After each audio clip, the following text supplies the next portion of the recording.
Friends good morning. Knowledge today topic వచ్చేసి current affairs. Let's start the topic. రాష్ట్రపతికి కాల పరిమితులు నిర్దేశించవచ్చా? ఆ అధికారం సుప్రీంకోర్టుకు ఉందా? గవర్నర్ల అధికారాలను నియంత్రించవచ్చా? సర్వోన్నత న్యాయస్థానానికి 14 ప్రశ్నలు సంధించిన రాష్ట్రపతి. బుట్టపై బుట్టబొమ్మలు, ఇక్కత్తో మెరిసిన ముద్దుగుమ్మలు. 200 కోట్లతో పర్యాటక క్షేత్రంగా కాళేశ్వరం. మాస్టర్ ప్లాన్ సిద్ధం చేస్తే గోదావరి పుష్కరాలలోపు పనులు పూర్తి. సరస్వతి పుష్కర స్నానం అనంతరం సీఎం రేవంత్ రెడ్డి గారు పుష్కర శోభతో పులకించిన త్రివేణి.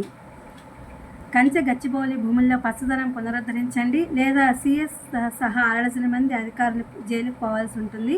తెలంగాణ ప్రభుత్వానికి సీజీఐ జస్టిస్ విఆర్ గవాయ్ హెచ్చరిక. ఆ భూములను అటవీ ప్రాంతంగా ప్రకటించి సిఈసి సిఫార్సులు సుప్రీంకు నివేదిక అందించాలి. స్వదేశీ ఆయుధాలతో అజేయ శక్తి. మెట్రో మోత కనిష్ట ధర 12 రూపాయల నుంచి 75 రూపాయలకు పెంపు రేపటి నుంచి అమలులోకి. 17న తిరంగా ర్యాలీలో ప్రతి ఒక్కరూ పాల్గొనాలని కిషన్ రెడ్డి అన్నారు. తెరపైకి జూరాల పాకాల లింక్. పూర్తి స్థాయిలో కృష్ణా జలాలను వినియోగించుకోవాలి. నీటిపారుదల శాఖకు సీఎం రేవంత్ రెడ్డి గారు ఆదేశాలు. తీస్తా ప్రహార్ పేరుతో భారత్ భారీ విన్యాసాలు.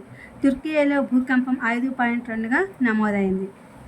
ఇది ఫ్రెండ్స్ ఇవాళ టీఈజీ కరెంట్ అఫైర్స్. ఇది కాంపిటేటివ్ ఎగ్జామ్స్కి యూజ్ అవుతుందని వీడియో అప్లోడ్ చేస్తున్నా. Please my channel like, share, subscribe and comment. Thank you for watching. Thank you for our support.